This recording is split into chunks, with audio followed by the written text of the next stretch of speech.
बगैर बीज के फसल, बगैर बीज बगैर खादों के फसल काश्त करें। 1 एकड़ से 15 से 20 लाख आमदन हासिल करें। अगस्त और नवंबर दिसंबर में लगाई जाने वाली ये फसल इंतहाई मुनाफा बख्श है। अस्सलाम वालेकुम वीवर्स, हाशमी ऑर्गेनिक फार्मिंग में खुश आमदीद। कैसे हैं दोस्तों? मैं अपने किसान को खुशहाल देखना चाहता हूँ। मैं इस काम में लगा हूँ। किसान भाइयों, आज की फसल एक ऐसी फसल है जिसको आप बगैर बीज के लगा सकते हैं। जी हाँ दोस्तों, हमारे एग्रीकल्चर में ऐसी फसलें भी हैं जो बगैर बीज के काश्त की जाती हैं और ये फसल कम खादों में तैयार होती है।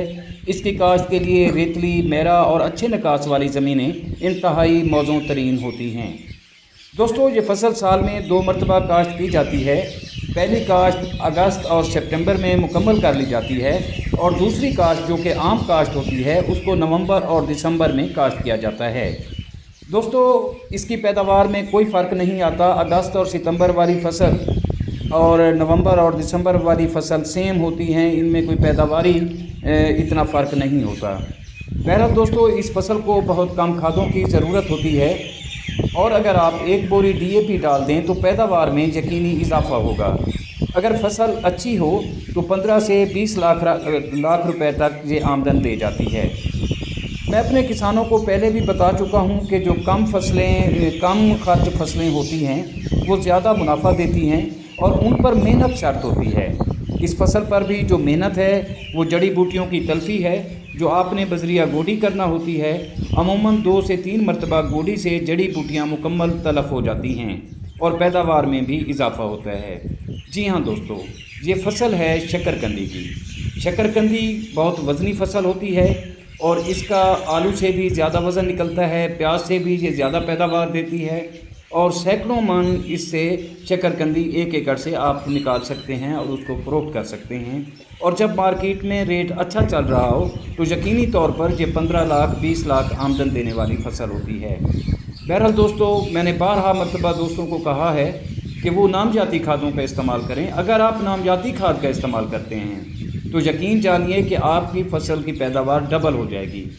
नामजाती खादों से ज़मीन की ज़रखेज़ी बढ़ती है और जब ज़मीन की ज़रखेज़ी बढ़ती है तो उसके साथ साथ ज़मीन नरम भी होती है, जो पौधों की जड़ों को आसानी से हवा और ऑक्सीजन और बाकी चीज़ें खुराक जो हैं वो मुकम्मल तौर पर उनको मिलती है।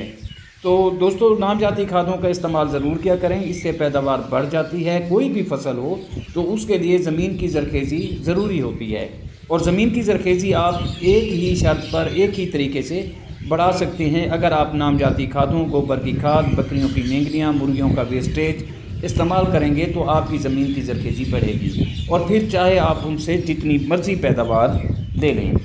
बहरहाल दोस्तों, ये फसल आपको मैंने बताया है कि बजरिया कोंपल या टहनी से उगाई जाती है। इसका बीज नहीं होता। ये बजरिया कोंपल या इसकी बेल होती है।